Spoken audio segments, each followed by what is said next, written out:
Bonjour, vous êtes sur les Discordances. Je suis Leslie et aujourd'hui, je vous retrouve pour parler d'un drôle de paradoxe à la française. Un ancien président, 3 fois condamné, toujours applaudi. Nicolas Sarkozy. Condamné, médiatisé, admiré, il entre à la prison de la Santé en octobre 2025 et en ressort 2 semaines plus tard, sous les flashs, accueilli comme un héros national. Sérieusement? Depuis quand la corruption se confond avec le courage? Les chaînes d'infos racontent sa cellule, ses repas, son moral. Les journaux titrent sur l'épreuve d'un homme. La République, elle, regarde le spectacle, fascinée par celui qu'elle aurait dû juger sans émotion. En y pensant, ce pays a une vraie tendresse pour ses coupables célèbres. On pleure sur leur chute, on oublie leurs fautes. Il me semblait pourtant que l'exemplarité devait venir d'en haut. Mais ici, la morale se plie au prestige. La justice condamne, les plateaux télé absous. Et plus les preuves s'accumulent, plus le doute se répand. Cette discordance-là en dit long. Un peuple qui rêve d'ordre, mais s'attendrit pour ceux qui l'ont trahi. Un système qui punit le voleur de scooter, mais console le président condamné. Alors non, il ne s'agit pas seulement de Sarkozy, il s'agit de nous. De cette République fatiguée qui préfère l'émotion au droit, la mise en scène à la vérité. Et c'est ce brouillage-là, cette indulgence collective, que je vais analyser. Chez Nicolas Sarkozy, l'autorité n'a jamais été une valeur morale. C'est un spectacle. Un rôle qu'il joue à la perfection. Visage crispé, verbe haut, gestes rapides. L'homme n'impose pas le respect, il l'improvise. Et la France, épuisée par ses crises successives, a voulu y croire. Dès ses débuts à Neuilly-sur-Seine, il comprend que la nervosité fait partie du charisme. Il coupe la parole, prend la lumière, s'agite plus qu'il ne décide. On le décrit comme un balladur sous amphétamine. Et il transforme cette caricature en forçant le trait politique. Agitation devient stratégie. Il faut reconnaître qu'il arrive au bon moment. Les Français veulent du mouvement, pas des discours creux. Alors il incarne le mouvement lui-même. Il parle vite, promet fort, tranche avant de réfléchir. Et à force de confondre énergie et autorité, le pays finit par applaudir le ton plus que le fond. Sarkozy a compris une chose. Dans une démocratie fatiguée, l'efficacité se juge au bruit. Il ne gouverne pas, il orchestre. Le politique devient performeur. La fermeté a un argument marketing. Quand il répète « travailler plus pour gagner plus », il ne propose pas un modèle social. Il vend une émotion. Sérieusement, qui croyait encore que ce slogan allait changer les fiches de paye? Son génie, c'est la mise en scène. Chaque phrase est calibrée, chaque déplacement filmé. Il invente la présidence instantanée. Répondre, commenter, s'indigner avant même de gouverner. Et la France découvre qu'un président peut être aussi réactif qu'un tweet. En 2005, ministre de l'Intérieur, il lance sa formule « On va nettoyer la cité au Karcher ». La phrase choque mais frappe juste. Lui, il savoure, il a trouvé son ton, celui du shérif républicain. Le peuple y voit un homme d'ordre, la presse, un candidat en campagne permanente.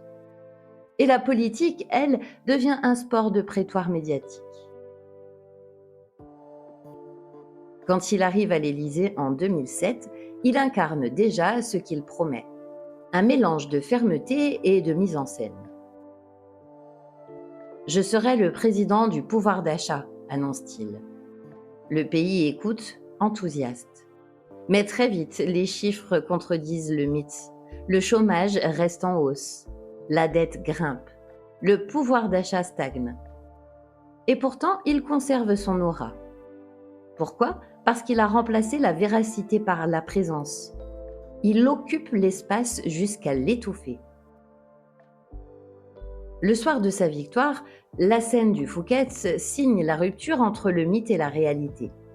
Sarkozy célèbre sa réussite entouré d'Arnaud, Bolloré et Bouygues. Un président du peuple fêté par les milliardaires. Franchement, il fallait oser.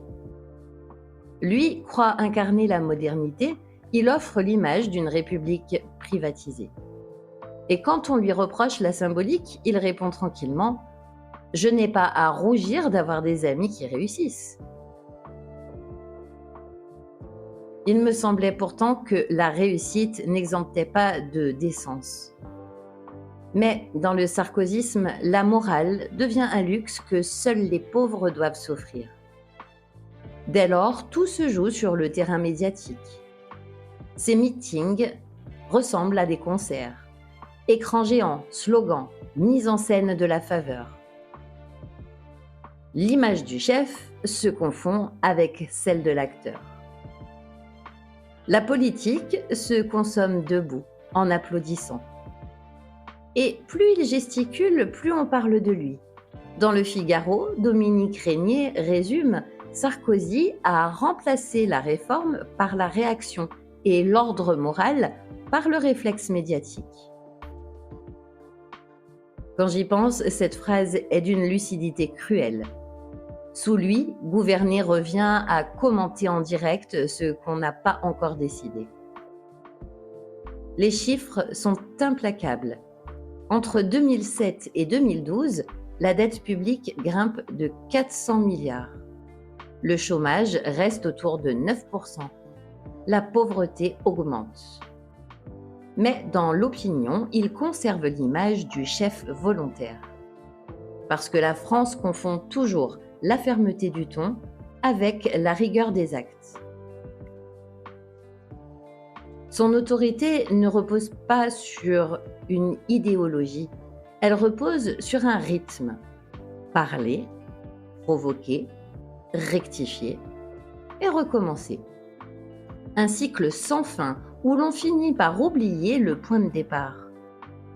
Même ses colères sont chorégraphiées. Ses off deviennent des moments de légende. Ses maladresses des preuves d'authenticité.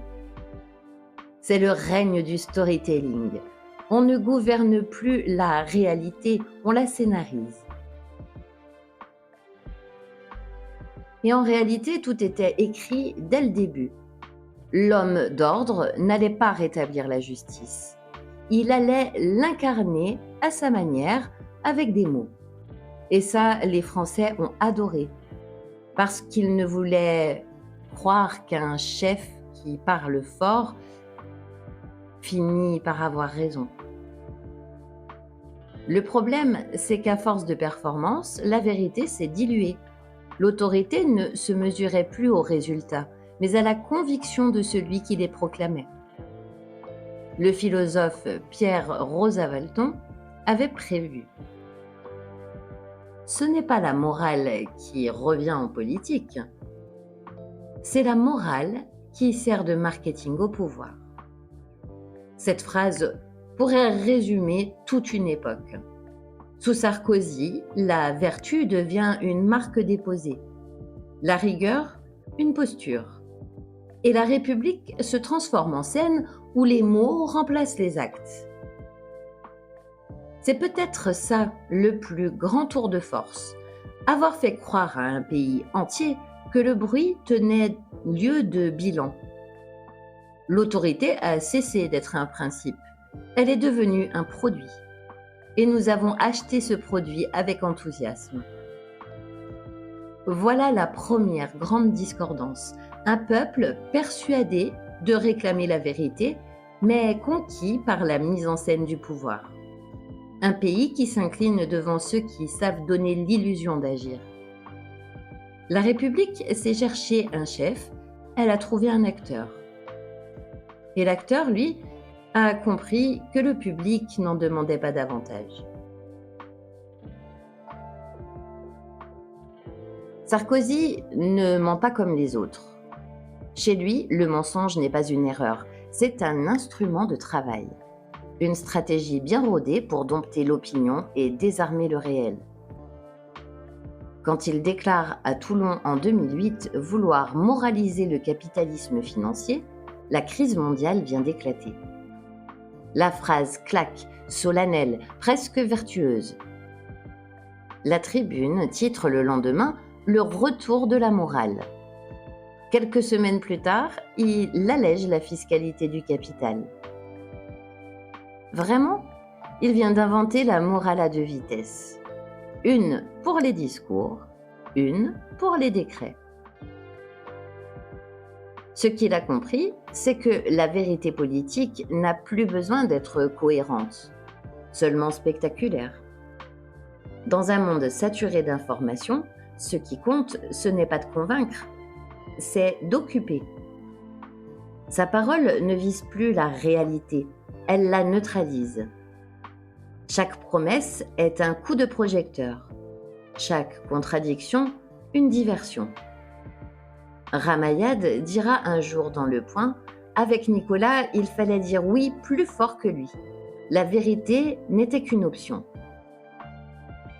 Autrement dit, l'adhésion valait plus que la précision.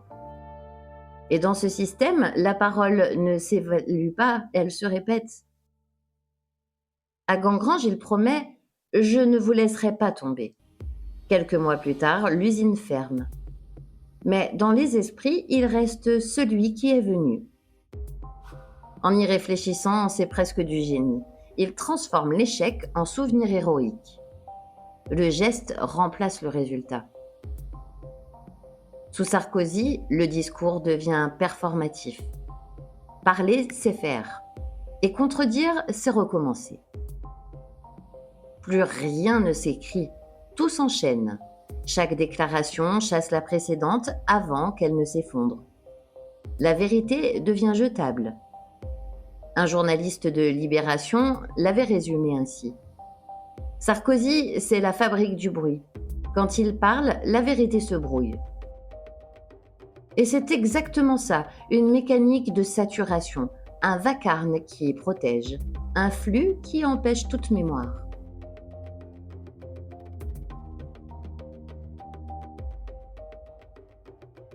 Chez lui, la manipulation n'est jamais improvisée. Elle suit un scénario précis. Attaque, indignation, justification, relance. Un cycle parfaitement huilé. Quand on lui reproche un mensonge, il redéfinit le mot. Quand un fait le contredit, il accuse la presse d'exagération. Quand le scandale enfle, il dénonce l'acharnement. Et tout recommence. Interrogé sur ses promesses non tenues, il répond « Je suis allé à Gangrange, moi. J'ai regardé les ouvriers dans les yeux. » La sincérité devient l'alibi de l'impuissance.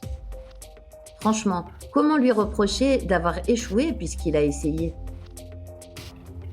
Le politologue Philippe Brault avait trouvé la formule parfaite. Sarkozy a substitué à la vérité politique un régime d'authenticité minée. Autrement dit, il joue la sincérité comme d'autres jouent de la musique. Et le public, ému par la mélodie, oublie de lire la partition. Sous lui, la communication devient un art martial. L'objectif n'est plus de convaincre, mais d'épuiser. À force de parler, on rend le mensonge indiscutable. Finalement, il a réussi à faire du langage un bouclier invisible. Même ces dérapages sont utiles. Souvenez-vous du « casse-toi pauvre con », une insulte devenue symbole de franchise. Dans un pays obsédé par la proximité, il transforme la vulgarité en atout politique. Et ce glissement, c'est tout le génie du personnage, transformer la faute en spontanéité. François Fillon le dira plus tard. Il dit, il insiste, et la réalité finit par plier. Cette phrase, c'est un mode d'emploi. Quand la vérité résiste, il faut l'user. François Fillon le dira plus tard. Il dit, il insiste, et la réalité finit par plier. Cette phrase, c'est un mode d'emploi. Quand la vérité résiste, il faut l'user. Et Sarkozy, lui, n'a jamais manqué de persévérance. Le politologue Frédéric Salmon ira plus loin. Il ne ment pas pour dissimuler, mais pour exister. Voilà l'essence du sarkozysme. Exister d'abord, comprendre ensuite. Le mensonge n'est pas un outil, c'est une respiration. Mais le plus inquiétant, c'est la contagion. Autour de lui, ses proches adoptent la même méthode. Guéant, Hortefeux, Dati, chacun répète la même partition. Nier, attaquer, inverser. Le mensonge devient collectif, presque institutionnel. Et l'idée de responsabilité s'effondre avec la hiérarchie.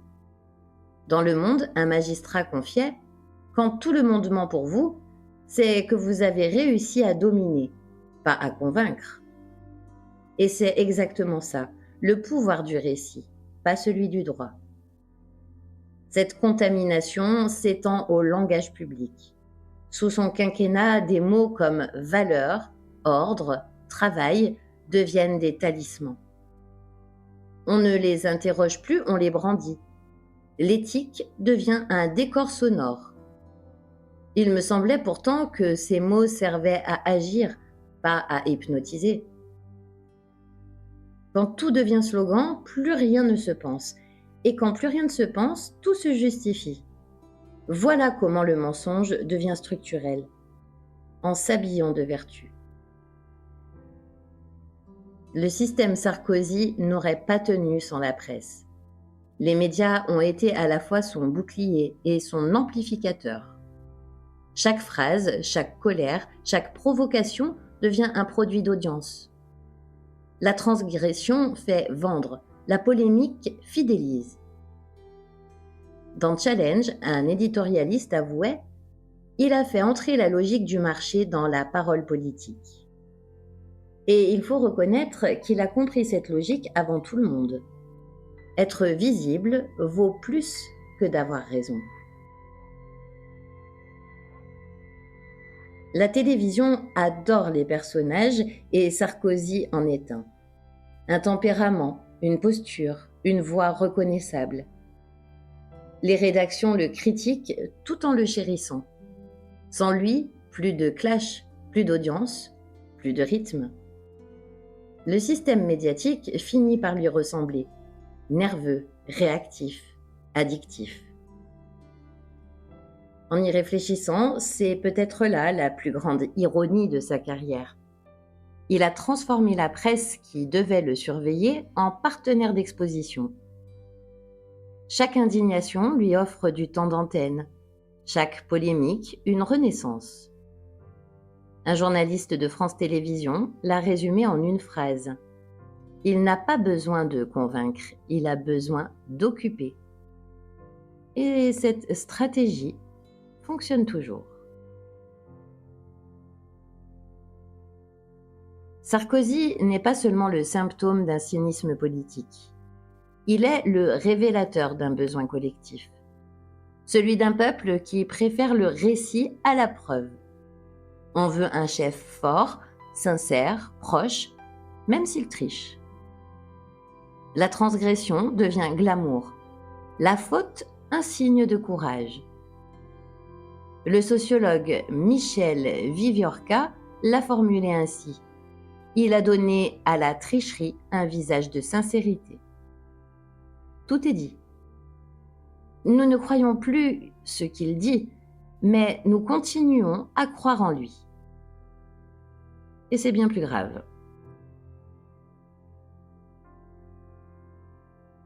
Si nous devions y réfléchir, c'est peut-être nous les complices du mensonge.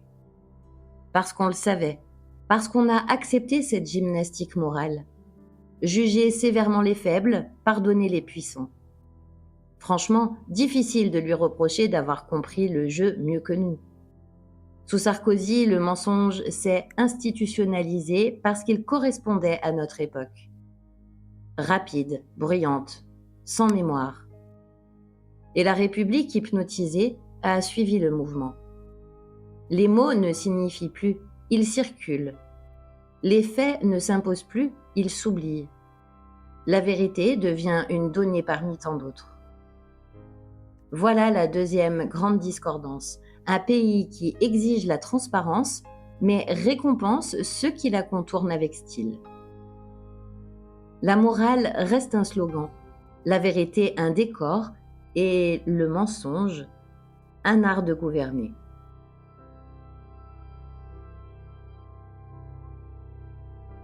Il y a une phrase que Nicolas Sarkozy adore répéter. « Je n'ai jamais trahi la France ». Elle tombe comme une sentence, avec cette voix mi-offensée, mi-solennelle. Et à chaque fois, on a presque envie d'y croire. Presque. Parce que dans le fond, il a surtout trahi l'idée que la République se faisait d'elle-même. Celle d'un État impartial, d'une justice qui s'applique à tous. Mais dans son cas, la justice s'incline, hésite, temporise, et la presse transforme ses procès en feuilleton sentimental. Quand il entre à la prison de la Santé le 21 octobre 2025, la France découvre un nouveau genre, la télé-réalité judiciaire. Les chaînes d'infos diffusent des plans fixes sur la porte, les commentateurs spéculent sur son dîner, son moral, sa cellule. Sérieusement, depuis quand la corruption mérite-t-elle une chronique quotidienne ?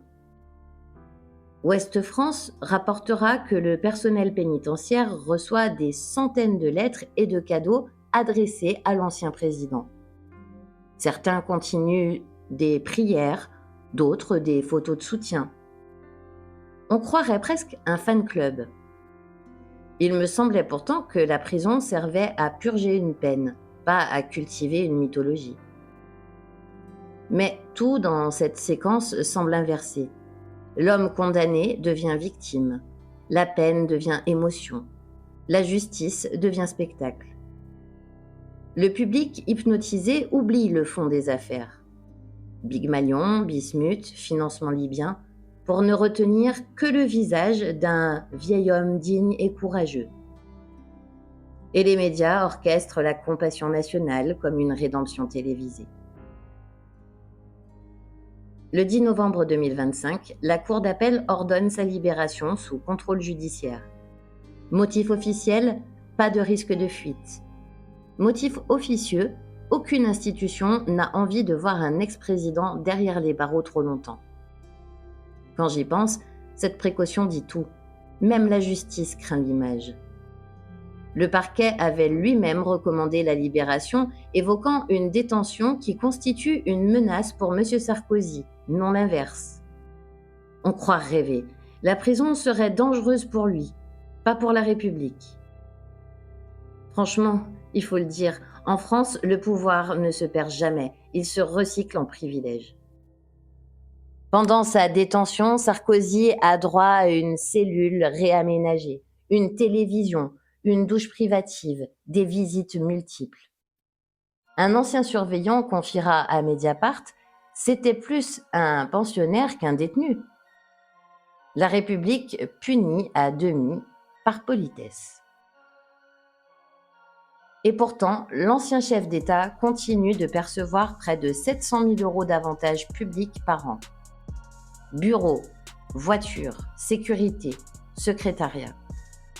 La peine ressemble davantage à un congé rémunéré. Sérieusement, qui peut encore parler d'exemplarité ? Dès sa sortie, les caméras reprennent le relais. TF1 titre « Sarkozy, la dignité face à l'épreuve ». CNews parle de résilience. Le Figaro évoque un homme blessé mais debout. Et tout le monde s'attendrit. La corruption devient biographie. La condamnation devient page d'histoire.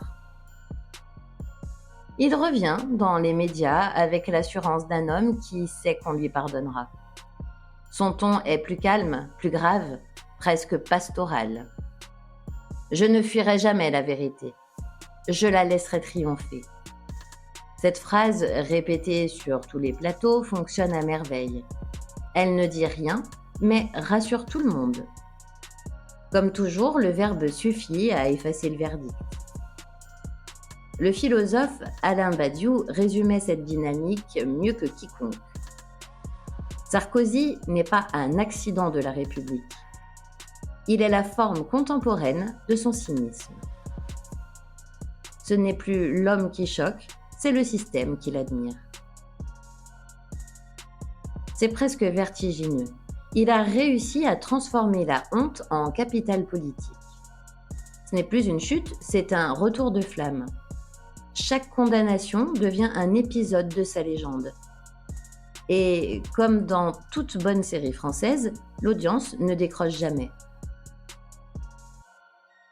Autour de lui, la fidélité n'a jamais faibli. Certains de ses anciens ministres viennent le visiter, d'autres l'évoquent avec émotion. Gérald Darmanin parle d'un homme d'honneur. Bruno Le Maire vante sa force et son courage. Des soutiens qui sonnent comme des éloges funèbres politiques, mais qui agissent comme des boucliers. La morale d'État devient solidarité de caste.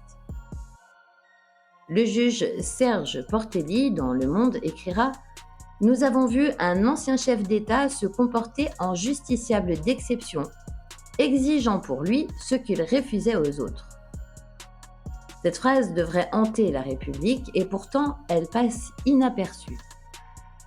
Parce que tout le monde, en secret, comprend la logique. On protège les siens. Ce mécanisme de connivence n'est pas nouveau, mais Sarkozy l'a institutionnalisé. Il a su créer une sorte de fraternité de l'impunité, où chacun soutient et chacun lui permet de prolonger l'illusion de sa légitimité. Il se présente en victime, ses alliés en témoins outrés. La mise en scène est parfaite. L'émotion remplace la justice. Les médias, eux, n'ont jamais vraiment su s'en détacher. Certains journalistes le critiquent avec des pincettes, d'autres le protègent presque instinctivement. Il faut dire qu'il fait vendre. Chaque mot, chaque regard, chaque silence devient un événement. Paris Match publie « Sarkozy, l'homme blessé ».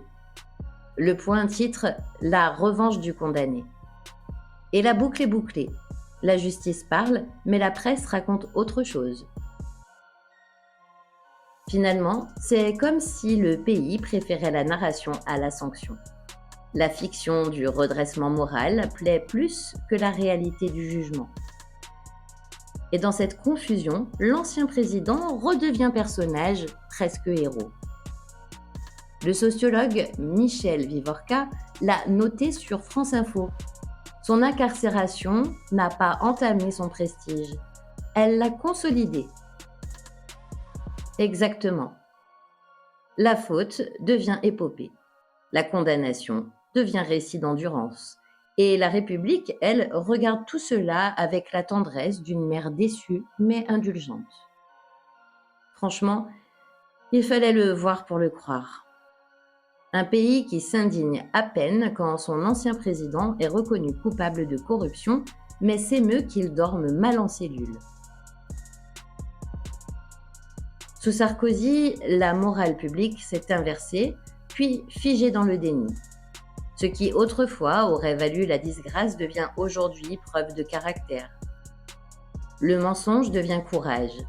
L'échec devient expérience. La condamnation devient destin. Et plus les affaires s'accumulent, plus le mythe se renforce. C'est un retournement typique français. On méprise la faute, mais on admire la résistance à la honte. Un condamné ordinaire inspire le rejet. Un président condamné aspire la nostalgie. Comme si la justice elle-même devait s'excuser d'avoir fait son travail. Un magistrat sous couvert d'anonymat confiait à Marianne Dans toute l'affaire Sarkozy, il y a deux justices, celle qui juge et celle qui hésite. Et dans cette phrase, on voit un résumé de la troisième grande discordance. En France, l'égalité devant la loi reste un principe, mais jamais une pratique. Le plus fascinant, c'est que tout le monde le sait. Les citoyens le commentent, les journalistes l'évoquent, les politiques le murmurent, mais rien ne change, parce qu'au fond, l'impunité ici n'est pas une anomalie, c'est un rituel. 17 ans après son arrivée à l'Élysée, Nicolas Sarkozy reste une figure d'autorité pour une partie de l'opinion. Non pas pour ce qu'il a fait, mais pour ce qu'il incarne. L'énergie, la parole, la domination.